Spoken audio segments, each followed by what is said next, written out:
Farmers and herders in Plateau State voice opinions on new livestock reform committee. Economic hardship forces visually impaired students at Gombe University to suspend studies. Troops arrest 2 terrorists, recover motorcycles in Taraba. And on the foreign scene, authorities find bomb-making materials in Trump shooting suspect's car. A very good evening and welcome to the News Hour on Trust TV. My name is Sagir Ibrahim. Now the news in full. Farmers and herders in Plateau State have expressed their views on the newly inaugurated Renewed Hope Livestock Reform Implementation Committee. President Bola Ahmed Tinubu inaugurated the committee on Wednesday at the presidential villa in Abuja, aiming to address the prolonged farmer-herder conflict in the country. Trust TV's Ado Musa brings details. This is not about politics. This is about opportunity. This is about our nation. Before the recent pronouncement by the Tinubu administration, several administrations in the past have tried to reform the livestock sector with little or no success. Initiatives such as rural policy, National Livestock Transformation Plan, Livestock Intervention Program, and ranching were experimented with to help mitigate farmer-herder clashes in Nigeria. Before the recent pronouncement by the Tinubu administration, several administrations in the past have tried to reform the livestock sector with little or no success. Initiatives such as rural policy, National Livestock Transformation Plan, Livestock Intervention Program, and ranching were experimented with to help mitigate farmer-herder clashes in Nigeria. Plateau State has been one of the hardest hit by this crisis, with both farmers and herders frequently accusing each other of atrocities, leading to significant loss of lives and properties. The leadership of the farming and herding communities in Plateau State have expressed their views on the President Tinubu's inauguration of the Renewed Hope Livestock Reform Implementation Committee. It's a right thing in a right direction, because that is what we have been agitating for. And this thing is going to develop the livestock industry in Nigeria, and the objective of which include employment opportunities, improvement in meat supply. Honestly, for those of us that have been following the trend of events for decades that has to do with the problem of herders farmers clashes, when we had the committee has been set up, we welcome it. It's a very good step, but you cannot say exactly whether the committee is going to do what is expected of it, because committees or policies are set up with documents. And when I go through the documents and I see the documents, I will be in the better position to say yes. Agriculture and livestock experts have expressed their views on the inauguration of the Renewed Hope Livestock Reform Implementation Committee, highlighting its significance for resolving farmer-herder conflicts. The livestock industry have been neglected long time. First and foremost, you know, the herders are also farmers, especially the sedentary herders we have. We are always interdependent.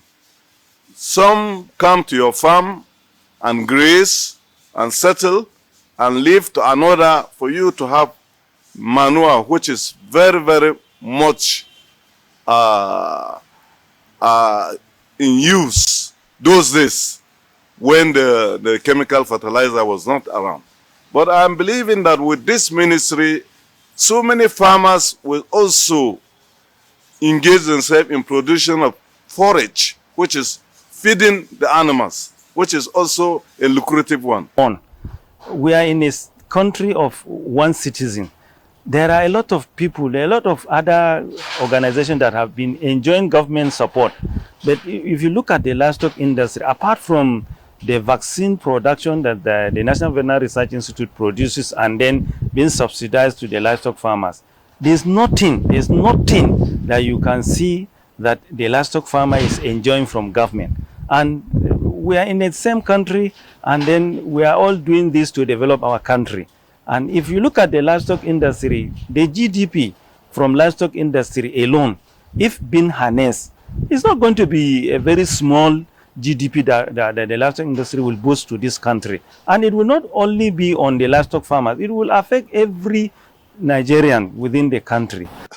Dr. Abdurrahman Imran, a senior lecturer at the Center for Conflict Management and Peace Studies at the University of Jos, and a resource person at the Center for Peace and Initiative Development, stated that while the initiative is a welcome development, certain issues must be addressed for it to succeed. If the president will take a strategic decision to address the security issues, farmers being killed on the farmland, because the idea of the use of farmer aiders company has been politicized itself, what I said earlier. The meaning of that is multiple. One is the natural ethnicizing of the conflict itself, to say that all aiders are Fulanis and then the other farmers are other ethnic groups, which is not true. And because the former president was a Fulani man, that also affected the acceptability of some of the policies of the government to respond. And then the political elites are part of the Nigerian problems. So what was wrong with the Ruga policy? What was wrong with the grazing reserve policy? Stakeholders have expressed satisfaction with the direction of the new initiative, with the hope that it won't be politicized like previous efforts by past administrations. Ado Musa, Trust TV News, Jos. Residents of Makurdi, the Benue state capital, have appealed to the federal government to incorporate the resettlement of internally displaced persons in the state in the new livestock ministry. They made the appeal amid reactions that have been trailing the decision of the federal government to create the Ministry of Livestock to, among other things, address the farmer-herder crisis in the country. From Makurdi, Jimmy Adzande reports. Some of the residents are welcoming the move, though with some reservations because of the urgency they need to settle displaced persons. Of the fundamental right of every citizen as regards freedom of movement. So it's a step in the right direction, but we expect more proactive steps towards dealing with the issues of farmer-herders conflict. In addition to the government-determined focus of the ministry, all the residents want both crop farming and animal rearing to be considered as private businesses as obtained in other nations. In other countries like Brazil, they rear cattle more than our country Nigeria. But we've never been getting this kind of problems because there are some people who their own work is to rear bush, and cattle rearers go to them, get this bush commercially and feed their livestock. Here in Nigeria, you can still go for this.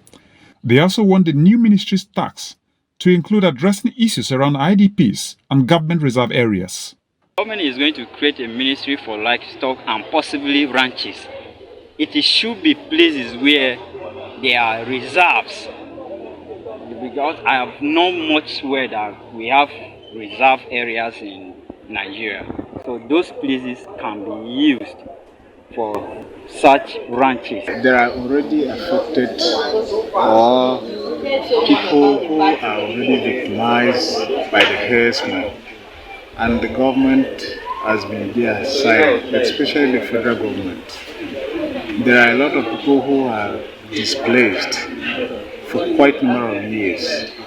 The government has no solution to offer for them, or can I say no compensation to offer towards those people. To the victims, whatever will bring an end to their predicament is welcomed, as many have lost touch with their ancestral homes for close to a decade because of the farmer-herder crisis in Benue State. Jimmy Azandi, Trust TV News, Makurdi. Visually impaired students at Gombe State University have voiced their concerns about withdrawing from the institution due to economic hardship. The Visually Impaired Students Association reported that many members are unable to register the current academic session. They urged the state government to implement subsidized or free higher education policies for them. Hassan Koli brings details. Visually impaired students are facing significant challenges in higher education. Arafat, a 300-level student at Gombe State University, had to withdraw last year due to an inability to pay his school fees. In my previous session, 200 level. So I'm not registered on time. So due to this late registration, so the school withdraw me due to my late registration until I follow each and every level before I rectify the issue of this self-withdrawal. So my urging to Gombe State elite, more especially big business tycoons here in Gombe State, our lecturers, and so forth and so on. So we want to let them know that we need their assistance here in the university. Despite pulling all available resources to continue their education, Haruna and his colleagues face numerous challenges. No one like begging. We don't want to go to street and beg. That's why we used to force ourselves to go and study. As Englishman say, education is power. Anyone who plan on it will be anywhere. So if you will be educated, you know, and everyone will loves you. So that's why we force ourselves to see that we become educated. And among us, we used to have first class, second class, second class upper, second class lower, among other level of, degree. So we need, help. We need assistance from wealthy individuals. Free or subsidized tertiary education will greatly encourage visually impaired students and other people with disabilities to further their education. Our situation is so critical. We have a lot of schools or a lot of states. They are visually impaired or they are people living with disability.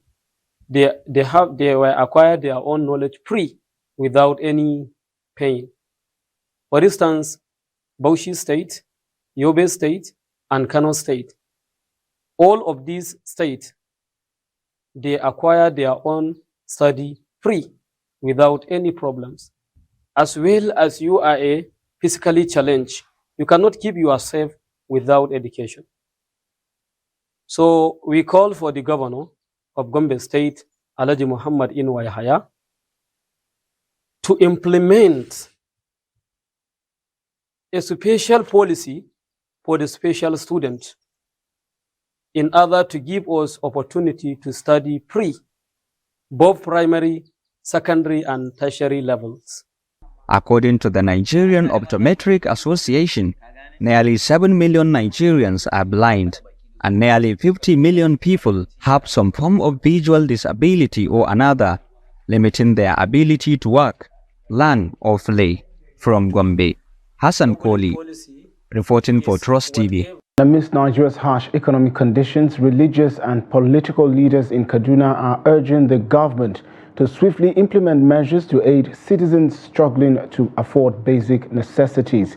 The clerics also cautioned against introducing policies that do not comprehensively address the nation's wide-ranging economic and political challenges. Trust TV's Bello Musa has more on the story.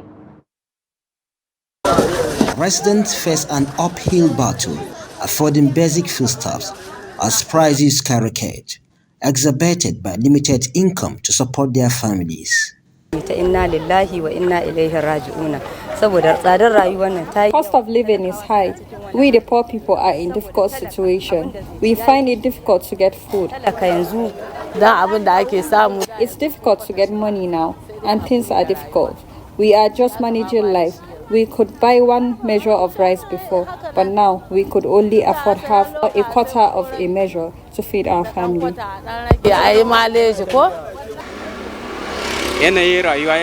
The common man is suffering nowadays, as food is beyond the reach of the poor in this country. Many people eat only 1 square meal a day. I am calling on the government to look into our plight because we voted for them and we are in a difficult situation with many youths without jobs. Stakeholders warn against violence as Nigerian youth prepare for a planned mass protest highlighting nationwide hardships. If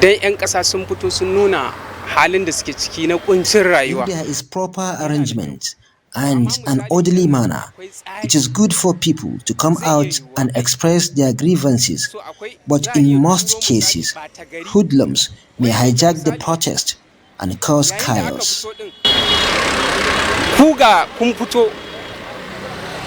Always the purpose for which such calls are made are not adhered to. Social media, all what I've been hearing and seeing for the call for this demonstration was not taken from an angle that will give us result. It is very aggressive. The call is too aggressive. So you can't expect anything good to come from the demonstration.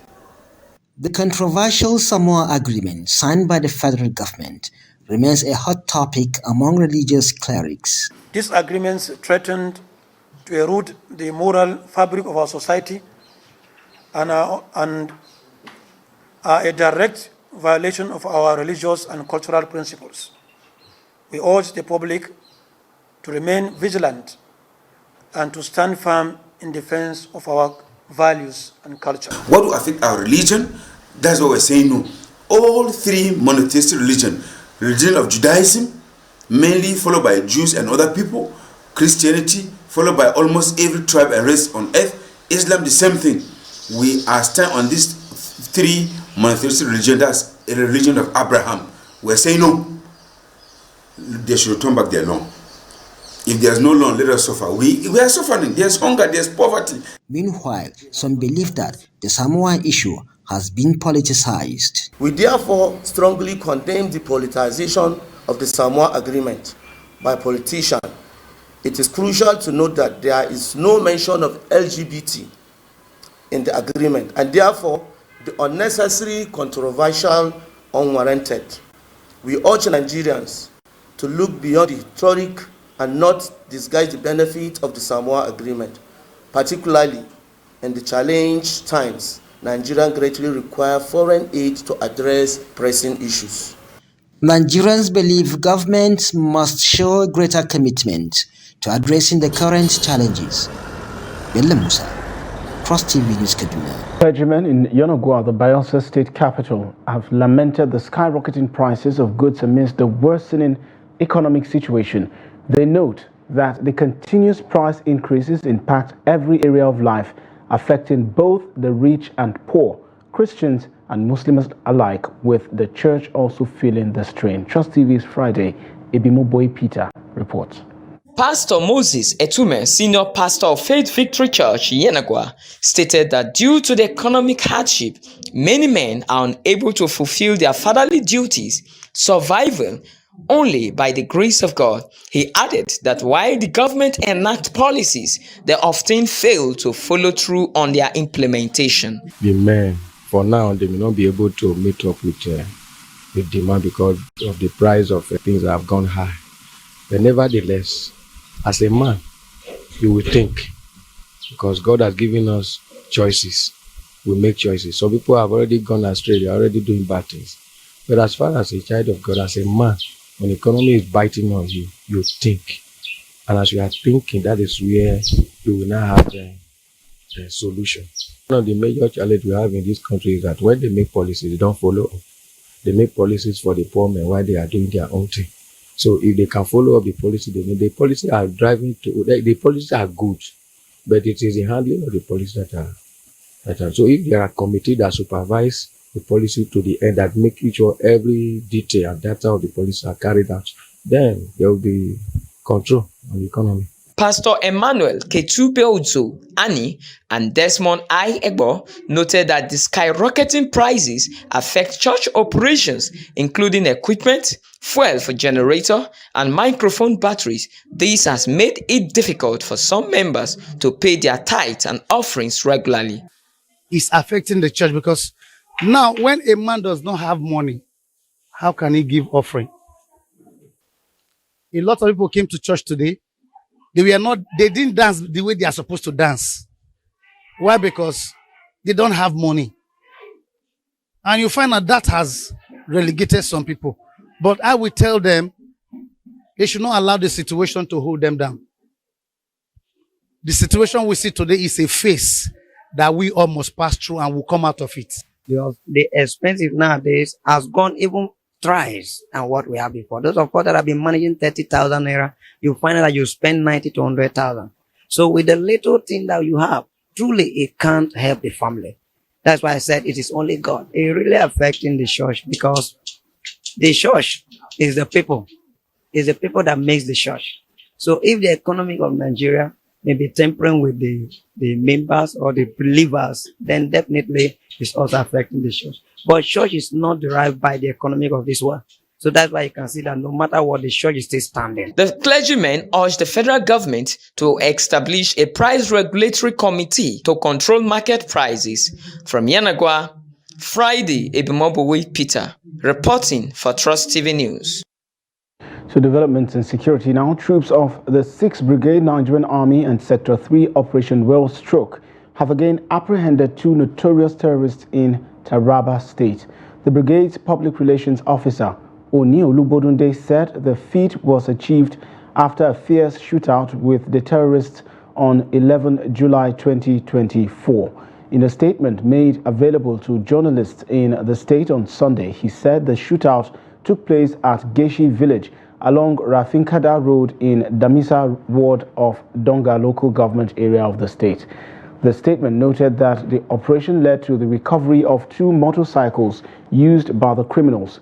While commending the troops for their bravery, swift response and dedication to duty, the brigade commander, Brigadier Kingsley Wa, urged them to sustain the effort to get rid of the undesirable elements making life cumbersome for the people of the state.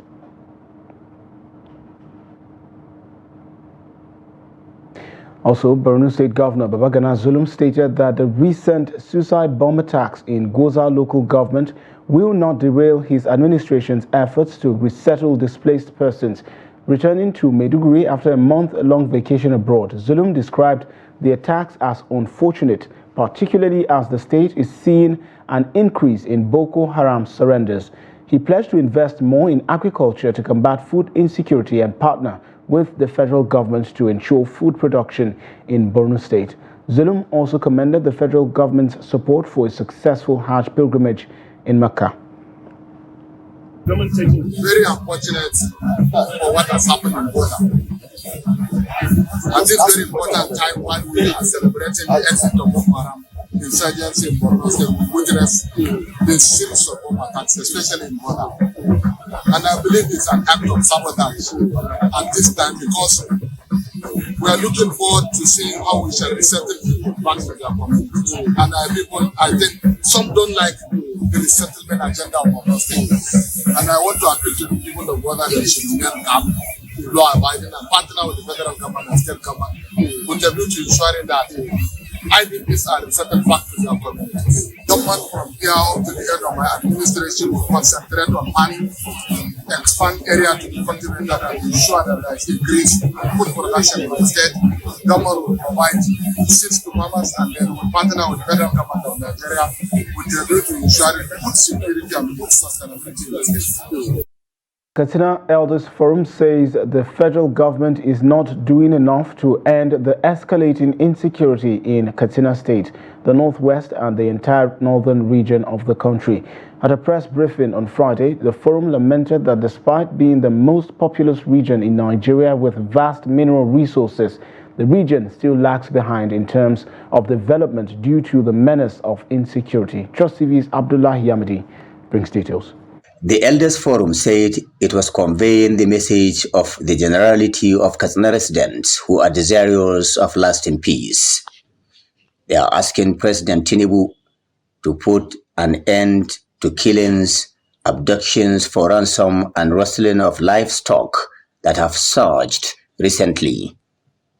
The Secretary, Aliu Sani, and other officials who were visibly unhappy with happenings in the state called on President Tinubu to, as a matter of urgency, direct all security chiefs to end insecurity in Katsina and the north without further delay. Those bandits are killing their people. We are yet to understand the problem. What is happening? What is happening? Who is behind this banditry? The federal government has to explain this.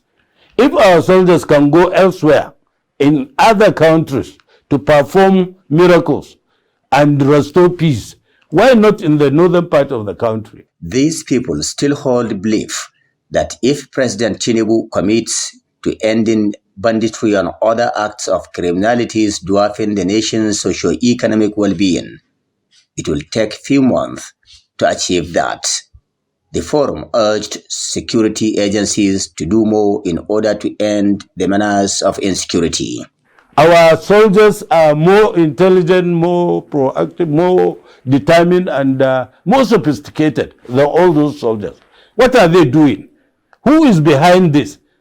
Who is against the North? Please, we want an explanation. Otherwise, we are calling on the federal government to come up with immediate measure. Let them introduce jungle battalions. Put these soldiers in the forests. Let them remain there and fight the bandits. The bandits are everywhere. They are known. They know where they are. On the current hardship, which they said, if not managed, could aggravate insecurity in the country, the forum suggested the immediate importation of sufficient and affordable grains by both the federal and the state governments, as well as payment of living wage to Nigerian workers. The federal government, I can say, has failed in that direction because North is in abject poverty. And we are telling the federal government to do something urgently. Cost of food is rising by the day. Everything is expensive. The North or Northerners cannot afford 3 square miles. This is very serious. The elders vehemently objected and added their voice to the numerous calls on President Bola Ahmed Tinubu to reverse the recently signed Samoa Agreement, suspected to include legalizing same-sex marriage in Nigeria. Katsina State people are not in support of LGBT. We are Muslims and Christians, and we believe in our religions. And both religions are against LGBT. They are against same-sex marriage. The forum, however, noted with seriousness the need to rally around President Bola Ahmed Tinubu, especially at this trying time, for him to succeed in removing the country from the woods. Abdullahi Izumayamadi, Trust Television News, Katsina. A suspected smuggler has shot and killed an officer of the Nigerian Customs Service in Jigawa State. The suspect, who had been apprehended, was attempting to evade arrest. According to Isa Suleiman, spokesman for the Federal Operations Unit Zone B of the NCS, the victim, Inspector Hamza Elenwo, was killed on Friday at Achilafia along the Daura-Kanu Road in the Jigawa State axis during a stop and search operation. The incident occurred when the driver of a vehicle suspected to be smuggled into the country hit the officer while trying to escape. The injured customs officer was rushed to the General Hospital Kazore and later transferred to the Federal Medical Center in Katsina, where he was pronounced dead. Suleiman stated that the deceased, who hailed from Port Harcourt, River State, has been laid to rest in Katsina according to Islamic rites. Controller Ahmadu Shuaibu, head of the Federal Operations Unit Zone B, extended heartfelt condolences to the deceased family and prayed for his eternal rest. He highlighted the incident as an example of the extreme measures smugglers take, showing disregard for human lives. The customs boss vowed to ensure justice, noting that one suspect has been arrested and is in the custody of the Nigeria Police Force Gwiwa Division in Jigawa State. Also, police authorities in Ogun State have arrested 2 suspected kidnappers allegedly responsible for many kidnap and killings in Ijebu Igbo and its environs in Ijebu North local government area of the state, while 5 other members of the gang are still at large. The 7-man kidnap gang, according to the State Commissioner of Police Abiodun Alamutu, were responsible for the kidnap and eventual killing of a 71-year-old father of 5 and another 37-year-old man who they buried in shallow graves at 2 different locations, leading men, officers and health officials to the bushes where their victims were buried in shallow graves. The Commissioner of Police assured residents that the long arms of the law would catch up with the fleeing members of the gang. The CP vowed that the Ogun State Police Command is making frantic efforts to apprehend other fleeing members of the gang. Also, an Assistant Superintendent of Police ASP, simply identified as Owolabi, has been arrested for allegedly defiling a 17-year-old girl in the Ojota area of Lagos. The officer was alleged to have had carnal knowledge of the girl in his office at Ojota Police Station. His arrest followed a referral letter dated July 1, 2024 and addressed to the Commissioner of Police, Adegoke Fayoade, by the Lagos State Domestic and Sexual Violence Agency. Based on the referral letter, the Commissioner of Police ordered for immediate investigation into the matter. Lagos State Police Public Relations Officer Benjamin Hundeyin, who confirmed the arrest, said the command has placed under arrest the said officer. Hundeyin on his X handle said the Commissioner of Police Lagos State Command has also directed a full-scale and thorough investigation into the allegation. The mother of the victim, Aramide Olupona, who accused the police of cover-up, alleged that her daughter began bleeding following the assault she suffered in the hands of the officer and was taken to the Mirabel Center, where it was confirmed that her daughter had been defiled.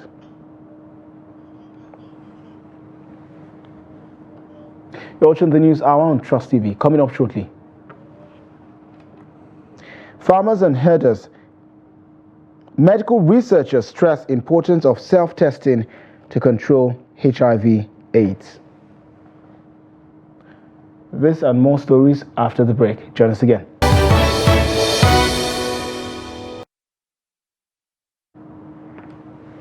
Welcome back. If you're just joining, this is the News Hour on Trust TV. Now, a recap of the headlines again. Farmers and herders in Plateau State voice opinions on new livestock reform committee. An economic hardship forces visually impaired students at Gombe University to suspend studies.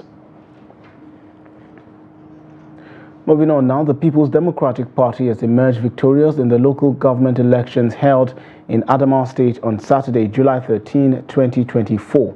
ADSEC Chairman Muhammad Umar announced that the PDP achieved a clean sweep, winning all 21 chairmanship seats and 225 councillorship seats across the state. Out of the 18 political parties that participated, only the New Nigerian People's Party, NNPP, managed to secure a single councillorship seat in Demsa local government area. The election results were declared on Sunday, with the commission scheduled to present certificates of return to the elected officials on Monday morning. And in a major healthcare initiative, more than 810 patients from across Jigawa State underwent surgery at Duse General Hospital. Nurse Ishao Dahiru, overseeing the theatre, announced this on Saturday, July 13, 2024. Patients from all 27 local government areas benefited from the free surgical services, with particular focus on Dutse and Kiawa local government areas. Dahiru stressed the importance of prompt medical attention, urging the public to seek help at hospitals for any health concern. Dr. Fatima Shehu, a medical officer, highlighted the detection of hypertension among elderly patients and praised the Ministry of Local Government for their dedication to providing humanitarian services statewide. Grateful patients expressed joy and appreciation for the surgeries, echoing support for Governor Malam Umar Namadi's 12 5-point agenda focused on human capital development and citizens' welfare. People knows me as Emir in Chiawa local government. I was born in Chiawa and brought up. They did operation of hernia and to me, and thank God everything is normal now. I enter operation room and come out normal. I thank the ministry that take care of this exercise.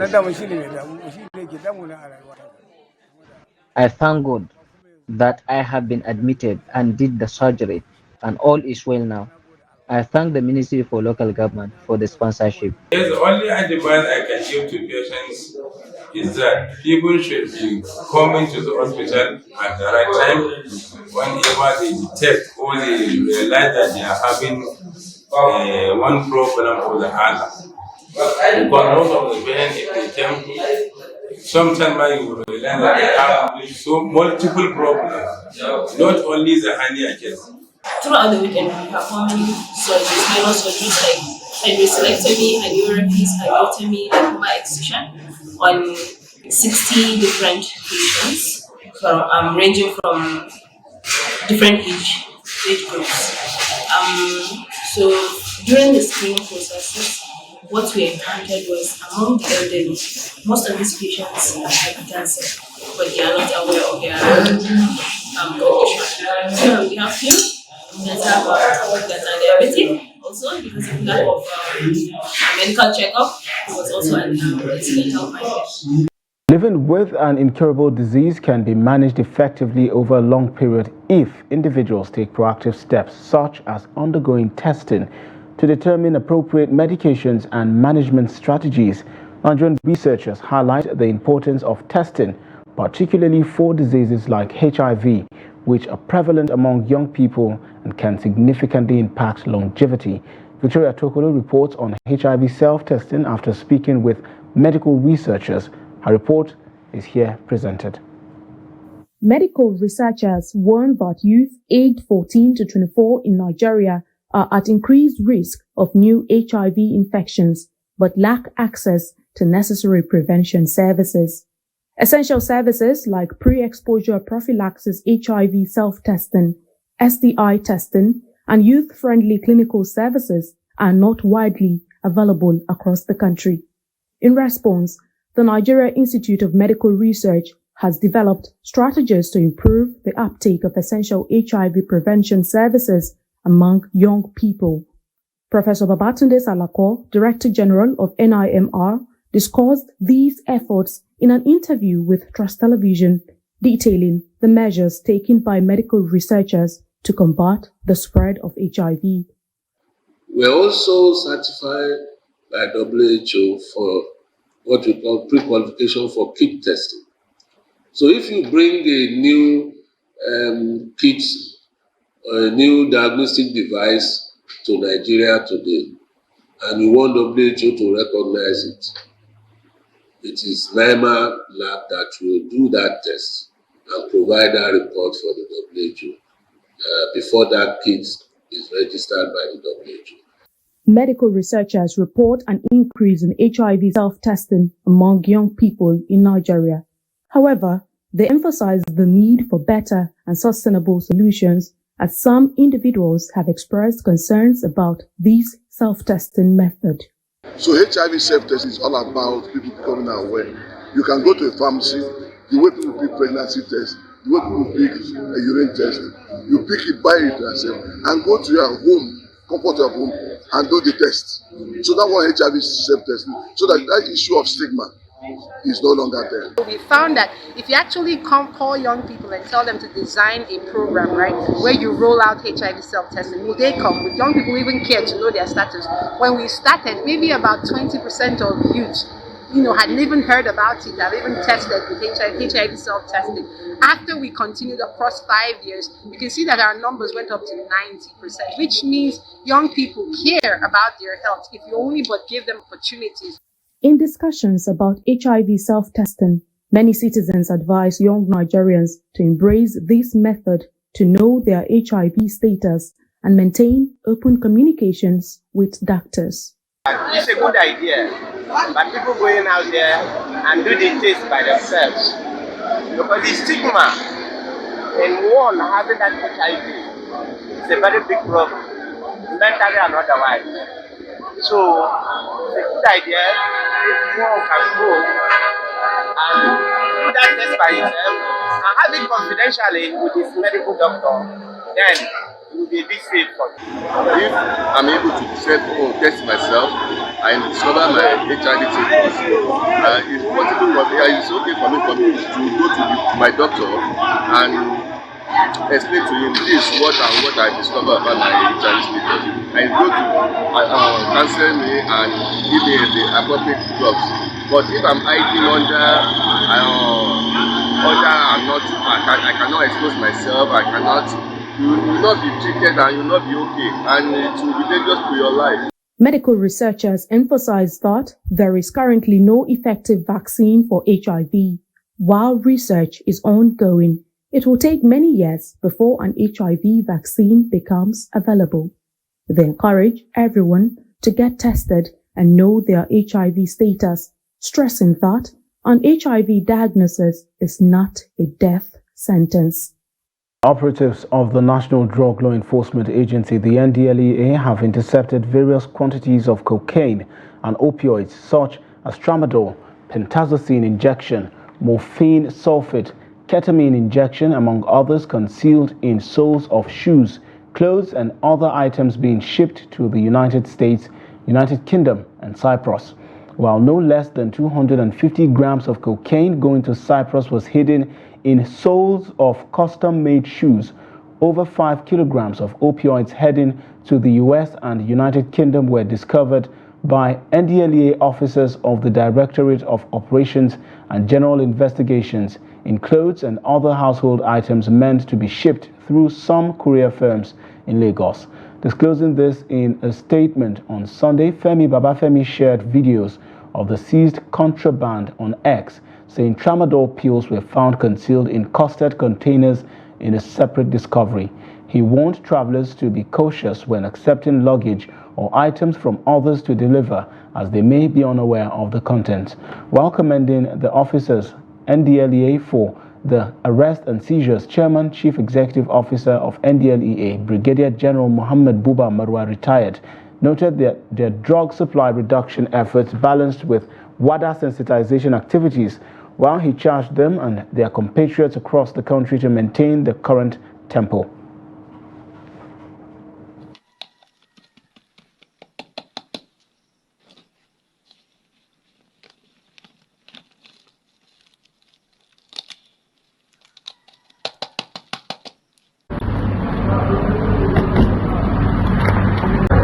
It's not okay. Cover this ourselves.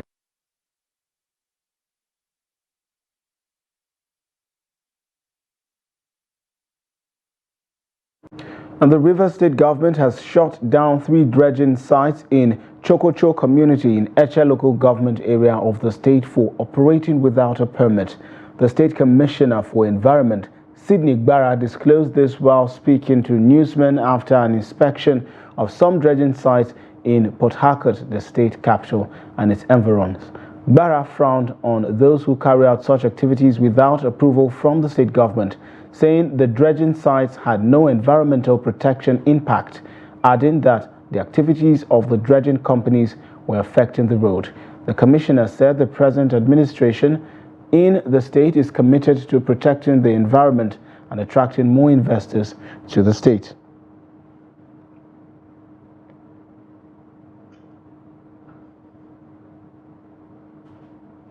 You're watching the News Hour on Trust TV. More news when we return. Stay with us.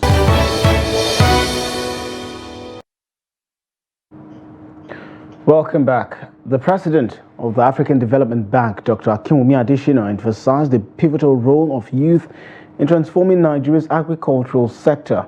Speaking at the Council of Anglican Provinces of Africa, CAPA, Primates and Wives retreat in Abuja, Adesina advocated for supporting AFDB's Enable Youth in Agriculture program, a $490 million initiative aimed at empowering youth-led agribusinesses across Africa.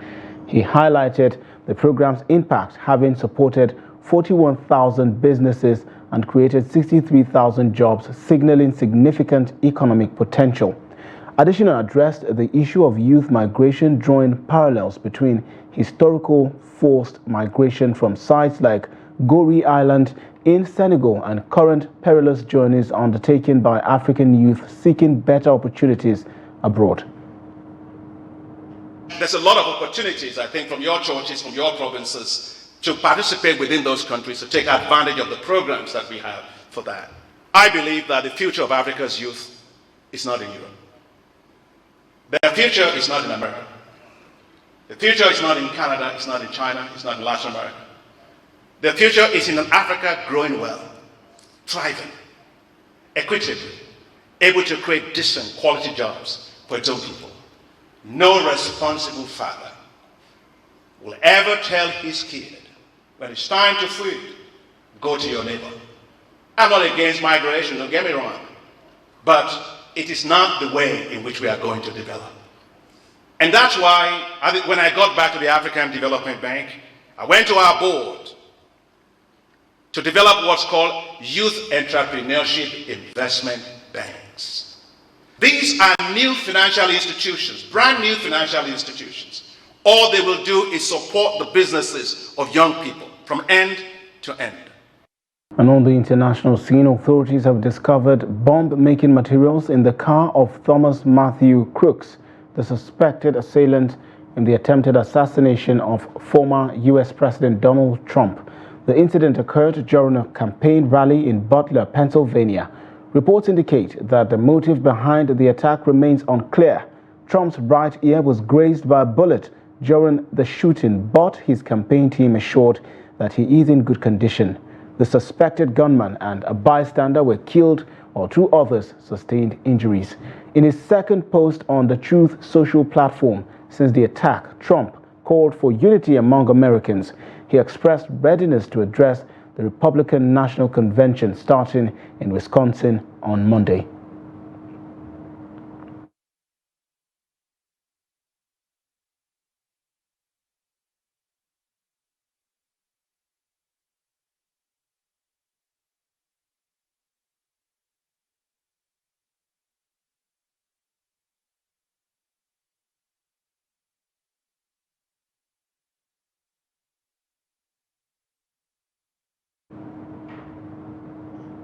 And in sports, the final league match of 2024 Rising Stars Football League has ended after 22 weeks of league football among 12 teams in the Federal Capital Territory. Trust TV's sports correspondent Adeni Ajishafe brings details. Future Guaranteed FC in white versus blue jersey Delhi Fresh FC squared up in the week 22 of the first edition of Rising Star Football League at Buhari Township Stadium, with both sides missing chances in the early minutes of the match during the thrilling encounter. Delhi Fresh FC were fighting to make Super 4, while Future Guarantee were playing for pride of being the league leaders. Isaac Peter broke the deadlock in the 44th minute for Future Guarantee to solidify their position as number 1 on the league table. Meanwhile, Olalekun Lufemi instantly replied to make it 1-1 from a pull-out to give Delhi Fresh FC hope in the 43 minutes before the half-time whistle. Olalekun Lufemi was brought down to earn a free kick for his team that was played wide. The second half did not produce more goals as both teams earned a point. MVP Victor Samuel expresses happiness for winning the league, while his coach explains further. In our training, we used to train, based on this tournament, we used to train every day. So we deserve it. This league gave us a very, very, very wonderful way to prepare, to practice what we have been doing. Because most time when we play tournament, we play 7 matches, 8 matches, we are champion, and you think you have done well. But this particular league, when you play 22 matches, you have time to plan. You have, when you don't do well, you go back to training ground. Delhi Fresh FC coach Oguchi Anthony ruled his team's chances. I know it was going to be a very difficult match, playing against a team that has won the league already. And I know that the team is a very good team, and I've watched them play, and the team is a standard team. I'm just getting better, gradually. 2013 AFCON winner Oshaniwa believed the RSFL platform deserved commendation for setting up such a league for talent discovery. With this initiative the RSL has brought, I think it's a good journey and good hope for the young talent. Project supervisor of the league said RSFL is out to create a solid platform to develop a grassroots football in Nigeria. We're thinking of something we could bring that could actually help. So we were thinking of, it's not just football, we were thinking of where we are going to channel it that is going to cover a lot of youths. And I realized that there's nothing more uniting and more entertaining than football in Nigeria. You understand, even music, you can't compare. The love of football is unlimited in Nigeria. It goes extreme, it reaches every end.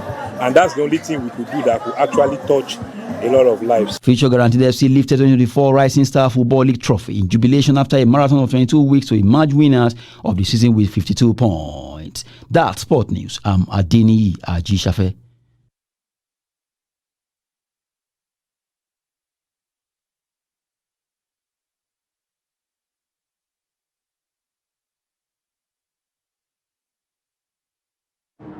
And before we wrap up the news hour, Spain's announced champions of Europe after thrashing England 2-1, winning the 2024 Euros. And that wraps up the news hour on Trust TV. Do well to follow us across all of our social platforms and catch our live stream on YouTube for more news, programs and documentaries.